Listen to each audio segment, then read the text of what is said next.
Oke, Assalamualaikum warahmatullahi wabarakatuh. Segala puji kepada Allah, salawat dan salam kepada Rasulullah. Yang kami hormati Ibu Eriwati SPD MPD, serta para penonton dimanapun kalian berada.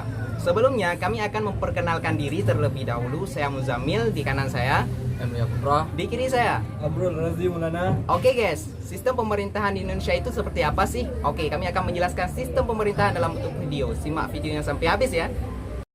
Apa sih pemerintahan? Pemerintahan Indonesia itu punya prinsip otonomi yang luas, dan pemerintahan pusat sebagai otoritas tertinggi dengan mendelegisasikan wilayah-wilayah administratif yang terbagi dalam 34 provinsi. Indonesia memakai pemerintahan presidensial. Bentuk pemerintahannya konstitusional dan dengan sistem politiknya demokrasi Pancasila. Ada 3 lembaga yang menjadi penyelenggara dalam pemerintahan Indonesia, yaitu 1 eksekutif, 2 legislatif, dan yang ketiga yudikatif.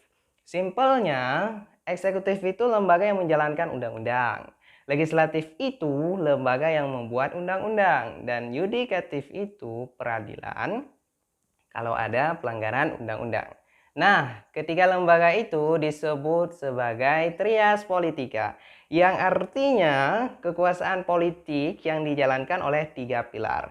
Sekarang kita akan membahas lembaga tertinggi dalam pemerintahan Indonesia, atau yang disebut juga trias politika.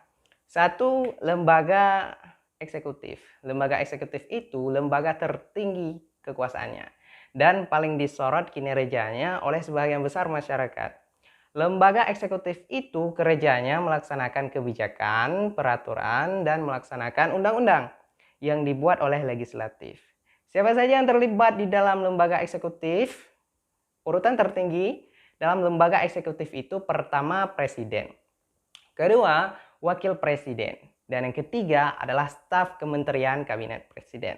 Nah, tahu gak guys, selain kerja lembaga eksekutif yang disebutkan tadi, ada wewenang lainnya juga. Apa saja itu? 1, menjalin hubungan kerjasama dengan negara lain. Yang kedua, menempatkan duta besar di beberapa negara sahabat dan juga konsul. Yang ketiga, menerima dan menjamu tamu besar dari negara lain. 4, boleh juga ngasih jasa atau gelar buat orang-orang yang berjasa bagi Indonesia.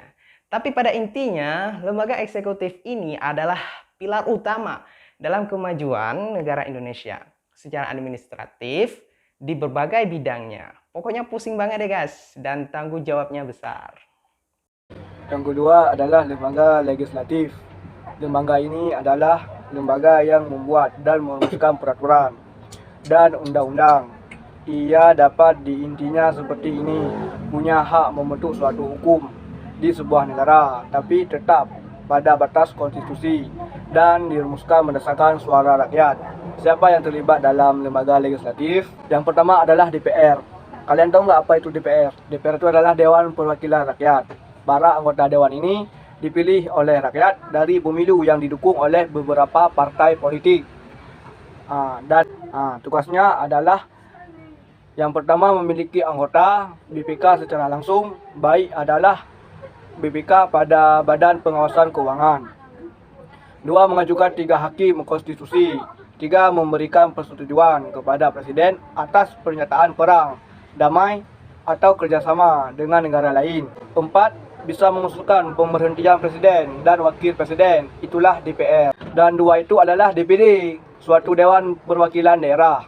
Sama seperti DPR, anggota DPD juga dipilih oleh rakyat.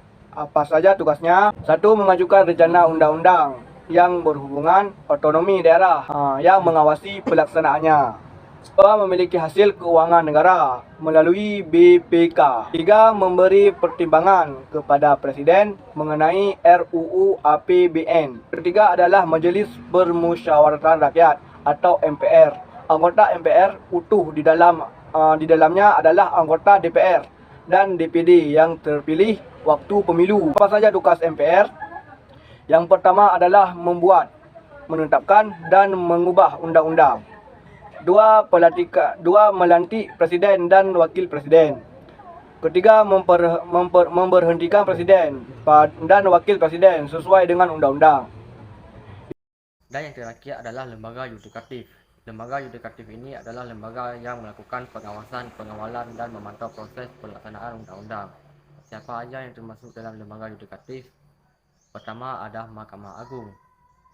Mahkamah Agung ini bersifat lembaga kehakiman yang punya wewenang melakukan peradilan dan penegakan hukum terkait lembaga pemerintahan atau hukum yang berkaitan dengan negara. Apa aja tugas MA ini? 1. Mengadili dan menguji undang-undang. 2. Memberi pertimbangan keputusan Presiden tentang gerasi atau rehabilitas. Ketiga, bisa juga mengajukan 3 hakim konstitusi. Lalu berikutnya yang kedua ada Mahkamah Konstitusi atau MK. Mahkamah Konstitusi berperan sebagai pengadilan tingkat pertama dan terakhir. Keputusan MK ini bersifat final untuk menguji sebuah undang-undang. Apa aja tugas MK? 1. Mengadili putusan bersifat final untuk menguji undang-undang. Kedua, memutuskan masalah persengketaan. Ketiga, memutuskan pembubaran partai politik. Keempat, memutuskan hasil pemilu. Kelima, memberikan keputusan DPR atau dugaan pelanggaran yang dilakukan oleh Presiden dan Wakil Presiden. Keenam, menerima dan menindaklanjuti usulan DPR untuk pemberhentian Presiden dan Wakil Presiden. Semua tugas MK ini dijalankan sesuai dengan berdasarkan Undang-Undang serta Dasar Pancasila. Ketiga, Komisi Yudisial. Apa aja tugas dari Komisi Yudisial? Mengusulkan pengangkatan hakim agung dan menjaga martabat keluhuran. Kehormatan dan perilaku hakim adalah tugas dari Komisi Yudisial. Itu tadi penjelasan singkat mengenai trias politikus atau 3 pilar pemerintahan Indonesia. Sekian dari kami, kekurangan dan kesilapan mohon dimaklumi karena kami juga manusia biasa yang ingin menjadi luar biasa. Wassalamualaikum warahmatullahi wabarakatuh.